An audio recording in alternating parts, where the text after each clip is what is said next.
വിശദമായ വാർത്തകളിലേക്ക് പോയാൽ ലോകം ഇന്നലെ ഞെട്ടിയത് ഖത്തറിലെ ആക്രമണത്തിലാണ്. ഖത്തറിൽ ആക്രമണം നടത്താനുള്ള തീരുമാനം ഇസ്രായേൽ പ്രധാനമന്ത്രി ബെഞ്ചമിൻ നെതന്യാഹുവിന്റേതാണെന്ന് അമേരിക്കൻ പ്രസിഡന്റ് ഡൊണാൾഡ് ട്രംപ്. ആക്രമണം നടത്താനുള്ള തീരുമാനം തന്റേതായിരുന്നില്ലെന്ന് ട്രംപ് വ്യക്തമാക്കി. വരാനിരിക്കുന്ന ആക്രമണത്തെക്കുറിച്ച് ഖത്തറിനെ അറിയിക്കാൻ സ്റ്റീവ് വിറ്റ്കോഫിനോട് നിർദ്ദേശിച്ചിരുന്നു. പക്ഷേ നിർഭാഗ്യവശാൽ ആക്രമണം തടയാൻ കഴിയാത്ത വിധം വൈകിപ്പോയിരുന്നുവെന്നും ട്രംപ് ട്രൂത്ത് സോഷ്യലിൽ കുറിച്ചു.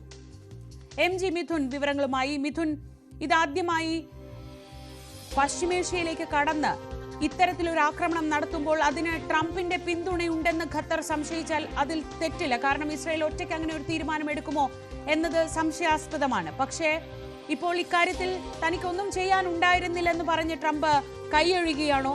നിലവിൽ ഈ പുതിയ സംഭവ വികാസങ്ങൾ, പുതിയ പ്രസ്താവനകൾ എങ്ങനെയൊക്കെയാണ് പശ്ചിമേഷ്യയിലെ സമാധാന സമവാക്യങ്ങളെ അല്ലെങ്കിൽ രാഷ്ട്രീയ സമവാക്യങ്ങളെ ബാധിക്കാൻ പോകുന്നത്? ശ്രീജ, ഇപ്പോൾ ഇസ്രായേലിന്റെ ഈ ഒരു നടപടിയെ ഒരു തരത്തിലും തള്ളുന്നില്ല അമേരിക്കൻ പ്രസിഡന്റ് ഡൊണാൾഡ് ട്രംപ് എന്നുള്ളത് തന്നെയാണ് കാര്യം. ഈ വിഷയം ഇന്നലെ തന്നെ ഇസ്രായേൽ വ്യക്തമാക്കിയതാണ്. അമേരിക്കൻ പ്രസിഡന്റിനെ ഈ ഇത്തരത്തിൽ ഖത്തർ ആക്രമിക്കാൻ പോകുന്നടക്കമുള്ള കാര്യങ്ങൾ വിശദീകരിച്ചിരുന്നു എന്നടക്കമുള്ള അവകാശവാദങ്ങൾ ഇന്നലെ ഇസ്രായേൽ നടത്തുകയും ചെയ്തതാണ്. അത് പിന്നാലെ അത് സ്ഥിരീകരിക്കുന്ന തരത്തിൽ വൈറ്റ് ഹൗസ് പ്രസ് മീറ്റിൽ തന്നെ വ്യക്തമാക്കുകയും ചെയ്തു. പ്രസ് സെക്രട്ടറി അത് കൃത്യമായി തന്നെ പറയുകയും ചെയ്തതാണ്. അതായത് ഈ ആക്രമണത്തിന് മുൻപ് തന്നെ ഈ ഹമാസ് നേതാക്കളെ ലക്ഷ്യം വെച്ചുകൊണ്ട് ദോഹയിലെ ഈ ഖത്താർ പ്രവിശ്യയിൽ ആക്രമണം നടത്താൻ പോകുന്നു എന്നുള്ള വിവരം കൃത്യമായി ഡൊണാൾഡ് ട്രംപിനെ അറിയിക്കുകയും ചെയ്താണ്. ആ സമയത്ത് സ്റ്റീവ് വിറ്റ്കോഫിനെ നിർദ്ദേശം നൽകിയിരുന്നു, ഇങ്ങനെ ആക്രമണം നടത്താൻ പോകുന്ന കാര്യം അത് ഖത്തറിനെ അറിയിക്കണം എന്നുള്ളതായിരുന്നു. പക്ഷേ നിർഭാഗ്യവശാൽ ആ വിവരം അറിയിക്കുന്നതിൽ ചില കാലതാമസം ഉണ്ടായി. അതായത് ആക്രമണം നടന്ന ഏകദേശം 10 മിനിറ്റുകൾക്ക് ശേഷമാണ് സ്റ്റീവ് വിറ്റ്കോഫ് ഇത് സംബന്ധിച്ചുള്ള അറിയിപ്പ് ഖത്തറിന് കൈമാറുകയും ചെയ്യുന്നത് എന്നുള്ളത് തന്നെയാണ്. അതുകൊണ്ട് തന്നെ അമേരിക്ക അറിയാതെ അല്ല ഇങ്ങനെ ഒരു നടപടി ഇസ്രായേലിന്റെ ഭാഗത്തു നിന്നുണ്ടായതെന്ന് നമുക്ക് ഒരിക്കലും അനുമാനിക്കാൻ സാധിക്കില്ല. സ്വാഭാവികമായി നമുക്കറിയാം, മുൻകാലങ്ങളിലും സമാനമായിട്ടുള്ള ആക്രമണം ഇസ്രായേലിന്റെ ഭാഗത്തു നിന്ന്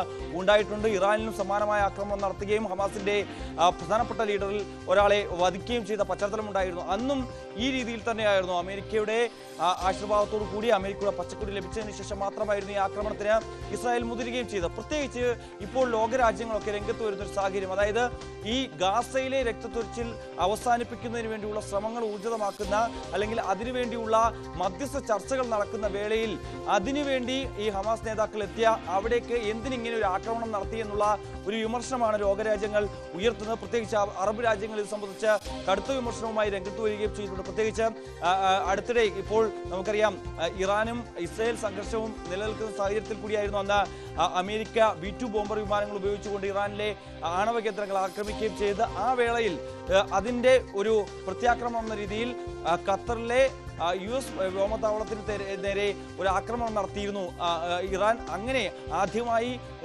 ഖത്തറിന് നേരെ ഒരു ആക്രമണം ഉണ്ടാകുന്നത് അതായിരുന്നു. അത് കഴിഞ്ഞ് മാസങ്ങൾക്കിപ്പുറമാണ് മറ്റൊരു ആക്രമണം ഇസ്രായേലിന്റെ ഭാഗത്ത് നിന്ന് ഉണ്ടാകുന്നത് എന്നുള്ളതാണ്. മറ്റു രാജ്യങ്ങൾ, പ്രത്യേകിച്ച് ഈ പലസ്തീനുമായും ഒപ്പം തന്നെ ഹമാസുമായും ഒക്കെ ചേർന്ന് നിൽക്കുന്ന മറ്റു രാജ്യങ്ങളുണ്ട്. പ്രത്യേകിച്ച് ലെബനൻ, സിറിയ അടക്കമുള്ള പ്രധാനപ്പെട്ട രാജ്യങ്ങളൊക്കെ ഉണ്ട്. അവിടെയൊക്കെ കൃത്യമായ ആക്രമണം ഇസ്രായേലിന്റെ ഭാഗത്തുനിന്നും ഉണ്ടായെങ്കിൽ പോലും തന്നെ ഇവർക്ക് സഹായം നൽകുന്ന, പ്രത്യേകിച്ച് ഗാസയിലേക്ക് കൂടുതൽ സഹായം എത്തിക്കുന്ന രാജ്യം, ഈ വിഷയത്തിൽ കൂടുതൽ മധ്യസ്ഥ ചർച്ചകൾക്ക് മുൻപന്തിയിൽ നിൽക്കുന്ന രാജ്യമായ ഖത്തറിലേക്ക് ഒരു ആക്രമണം നടത്താൻ പോകുമ്പോൾ സ്വാഭാവികമായും അതെന്തിനെന്നുള്ള ചോദ്യം പ്രത്യേകിച്ച് ഉയർന്നു വരാനുള്ള സാഹചര്യമുണ്ട് എന്നുള്ളത് തന്നെയാണ്. അതിലാണ് ഇനിയൊരു വ്യക്തത വരേണ്ടിയിരിക്കുന്നത്. പ്രത്യേകിച്ച് ഈ ആക്രമണത്തിൽ ഇപ്പോഴും ഇസ്രായേൽ ഉറച്ചു നിൽക്കുന്ന അവരുടെ പ്രധാനപ്പെട്ട ലീഡറായിട്ടുള്ള ഖലീൽ അൽ ഹയ്യ കൊല്ലപ്പെട്ടു എന്നുള്ളതാണ്. പക്ഷേ ഇപ്പോൾ അല്പസമയത്തിന് മുമ്പ് ആഭ്യന്തര മന്ത്രാലയത്തിന്റെ, ഖത്തർ ആഭ്യന്തര മന്ത്രാലയത്തിന്റെ ഔദ്യോഗിക വാർത്താക്കുറിപ്പ് പുറത്തു വന്നിരിക്കുന്നു. അതിൽ നിരവധി സാധാരണക്കാർക്ക് ഈ ഒരു ആക്രമണത്തിൽ പരിക്കേറ്റിട്ടുണ്ട്. അതിൽ ഈ ഖലീൽ അൽ ഹയ്യയുടെ മകൻ ഹമാം ഖലീൽ അൽ ഹയ്യ കൊല്ലപ്പെട്ടതായിട്ടുള്ള സ്ഥിരീകരണം ആഭ്യന്തര മന്ത്രാലയം നടത്തുന്നുണ്ട്. ഒപ്പം തന്നെ അവരുടെ ആഭ്യന്തര സുരക്ഷാ സേനാ വിഭാഗത്തിലെ ഉദ്യോഗസ്ഥൻ ഇത്തരത്തിൽ മൗമിൻ ജവാദ് ഹൗസവിനെയും കൊല്ലപ്പെട്ടു. അങ്ങനെ 6 പേരാണ് ഈ ആക്രമണത്തിൽ കൊല്ലപ്പെട്ടിരിക്കുന്നത്. അതിൽ 5 പേരും ഹമാസിന്റെ പ്രവർത്തകരാണ്. അതിലൊന്ന് ഈ അൽഹയ്യയുടെ മകൻ കൂടിയാണ് എന്നുള്ളതും ശ്രദ്ധേയമാണ്. പക്ഷേ ഈ ഖലീൽ അൽ ഹയ്യ കൊല്ലപ്പെട്ടതായിട്ടുള്ള അവകാശവാദം ഇപ്പോഴും ഇസ്രായേൽ നടത്തുന്നുണ്ട്. പക്ഷേ അത് സംബന്ധിച്ച് മറ്റ് ദൃശ്യങ്ങളോ അല്ലെങ്കിൽ മറ്റ് ചിത്രങ്ങളോ ഒന്നും പുറത്തുവിടാൻ ഇതുവരെയും ഇസ്രായേൽ നടത്തിയിട്ടില്ല. അല്ലെങ്കിൽ അത്തരത്തിൽ അവകാശവാദം മാത്രമാണ് അവർ ഉന്നയിക്കുന്നത് എന്നുള്ളതാണ്. ആ തെളിവുകൾ ഇതുവരെയും പുറത്തുവിടാൻ അവർ തയ്യാറാവുകയും ചെയ്തില്ല. പക്ഷേ ഹമാസ് ഇന്നലെ തന്നെ ഈ ആക്രമണം ഉണ്ടായപ്പോൾ തങ്ങളുടെ ഒരു ആളുകൾക്ക് പോലും ജീവഹാനി സംഭവിച്ചിട്ടില്ല. ഇങ്ങനൊരു ആക്രമണം ഉണ്ടായി, പക്ഷേ ആക്രമണത്തെ അതിജീവിക്കാൻ സാധിച്ചു എന്നുള്ളൊരു വിശദീകരണമായിരുന്നു ഇത് സംബന്ധിച്ച് ഹമാസ് നേതാക്കൾ നൽകുകയും ചെയ്തത്. പക്ഷേ പിന്നാലെ അവർ വാർത്താക്കുറിപ്പ് ഇറക്കുന്നു, 5 പേർ കൊല്ലപ്പെട്ടു, ഞങ്ങളുടെ 5 പ്രവർത്തകർക്ക് മരണം സംഭവിച്ചു എന്നടക്കമുള്ള വിശദീകരണവുമായി അവർ രംഗത്ത് വരികയും ചെയ്തു. അങ്ങനെയെങ്കിൽ അവരും ഇത് സംബന്ധിച്ച് ഖലീൽ അൽ ഹയ്യയുടെ ദൃശ്യങ്ങളോ അല്ലെങ്കിൽ അവരുടെ ചിത്രങ്ങളോ സുരക്ഷിതമായി ഇരിക്കുന്നത് സംബന്ധിച്ചുള്ള വിവരങ്ങളോ ഒന്നും തന്നെ പുറത്തുവിടുന്നില്ല എന്നുള്ളതാണ് ഒരു ശ്രദ്ധേയമായിട്ടുള്ള കാര്യം. ഇനി മറ്റ് ഒരു തലത്തിലേക്ക് പോകുമ്പോൾ ഗാസയിൽ ഇങ്ങനെ 2 വർഷമായി നീണ്ടു നിൽക്കുന്ന അനന്തമായി നീണ്ടുപോകുന്ന രക്തച്ചൊരിച്ചിൽ അത് അവസാനിപ്പിക്കുന്നതിന് മുൻപന്തിയിൽ നിന്ന രാജ്യം കൂടിയായിരുന്നു ഖത്തർ. ഖത്തർ ഇന്നലെ ഔദ്യോഗികമായി നിലപാട് വ്യക്തമാക്കി, ഇനി ഒരു തരത്തിലുമുള്ള മധ്യസ്ഥ ചർച്ചയ്ക്ക് തങ്ങളില്ല, തങ്ങൾ ആ ചർച്ചയ്ക്ക് ചുക്കാൻ പിടിക്കില്ല എന്ന് ഇന്നലെ തന്നെ ഖത്തർ വ്യക്തമാക്കിയതാണ്. അതിന് തൊട്ടു പിന്നാലെ ഖത്തർ അമീറുമായി അമേരിക്കൻ പ്രസിഡന്റ് സംസാരിച്ചപ്പോൾ വീണ്ടും മധ്യസ്ഥ ചർച്ചയ്ക്ക് തയ്യാറാകണം, ഒരു തരത്തിലുമുള്ള ആക്രമണം ഇനി ഖത്തറിന്റെ മണ്ണിൽ ഉണ്ടാകില്ല എന്നുള്ള ഉറപ്പ് താൻ നൽകുന്നു എന്ന രീതിയിൽ അമേരിക്കൻ പ്രസിഡന്റ് പറഞ്ഞു വെക്കുകയും ചെയ്തു. പക്ഷേ അതനുസരിച്ചുകൊണ്ട് ഖത്തർ ഇനി മുന്നോട്ട് വരുമോ? അതല്ല, ഖത്തർ ഈ വിഷയത്തിൽ നിന്ന് പിന്നോട്ട് പോവുകയാണെങ്കിൽ ഇനി എന്തായിരിക്കും ഗാസയിലെ സാഹചര്യം എന്നുള്ളതാണ് ഏവരും ഉറ്റുനോക്കുന്നത്. പ്രത്യേകിച്ച് മറ്റ് രാജ്യങ്ങൾ കടന്നു വരാനായിട്ടുള്ള ഇടനിലക്കാരായി മറ്റ് രാജ്യങ്ങൾ കൂടി കടന്നു വരാനുള്ള ഒരു സാഹചര്യമുണ്ട്. അതിൽ ഏറ്റവും മുൻപന്തിയിൽ നിൽക്കുന്നത് ഈജിപ്റ്റ് തന്നെയാണ് എന്നുള്ളത് തന്നെയാണ്. ഈജിപ്തിനെ സംബന്ധിച്ച് ഇസ്രായേലുമായും ഒപ്പം തന്നെ US-ഉമായും നല്ല ബന്ധം പുലർത്തിക്കൊണ്ടു പോകുന്ന ഒരു രാജ്യം തന്നെയാണ്. ഒപ്പം തന്നെ ഇതിൽ ഏറ്റവും പ്രധാനപ്പെട്ട കാര്യം ഈ ഇടനിലക്കാരന്റെ രംഗത്തേക്ക് ഈജിപ്റ്റ് കൂടി വരുമ്പോൾ ഇസ്രായേലിന് നിയന്ത്രണമില്ലാത്ത ഗാസ കവാടം എന്ന് പറയുന്നത് റഫ ക്രോസിംഗിലൂടെ സഹായം എത്തിക്കുന്ന മേഖലയാണ്. അവിടെ കൂടി ആധിപത്യം ഉറപ്പാക്കാൻ ഇത്തരത്തിൽ ഈജിപ്തിന്റെ കടന്നുവരവോടുകൂടി ഇസ്രായേലിന് അത് കൂടുതൽ അനുകൂലമായി മാറുമെന്നുള്ളതാണ് ഏവരും വിലയിരുത്തുകയും ചെയ്യുന്നത്. അങ്ങനെയെങ്കിൽ US-ഉമായും ഇസ്രായേലുമായും നടത്തിയിട്ടുള്ള ബന്ധം അത് ഈജിപ്തിനെ സംബന്ധിച്ച് കഴിഞ്ഞ കുറെ കാലങ്ങളായി $13 മില്യൺ വ്യാപാര കരാറുകളാണ് ഈജിപ്തും US-ഉമായിട്ടുള്ളത്.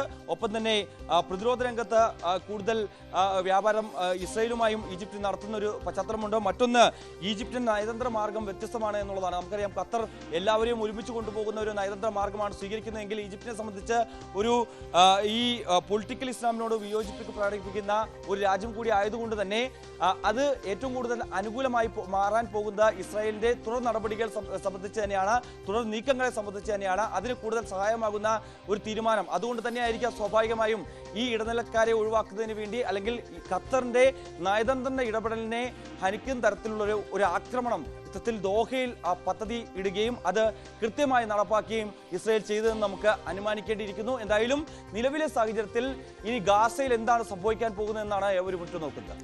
ശരി,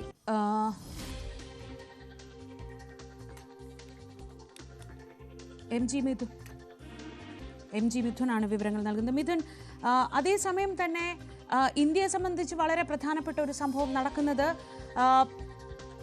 ട്രംപുമായുള്ള അല്ലെങ്കിൽ അമേരിക്കയുമായുള്ള വ്യാപാര ബന്ധങ്ങളിൽ ഉണ്ടായിട്ടുള്ള അകൽച്ച, അതിനൊക്കെ ശേഷം ട്രംപിന്റെ ഒരു ടോൺ മാറ്റം, വളരെ നിർണായകമായ ഒരു ഷിഫ്റ്റ് ഇൻ ടോൺ എന്നാണ് പൊതുവെ മാധ്യമങ്ങൾക്ക് വിശേഷിപ്പിക്കുന്നത്. മിഥുനിലേക്ക് ഞാൻ വരാം. വിദേശകാര്യ വിദഗ്ധൻ ശ്രീ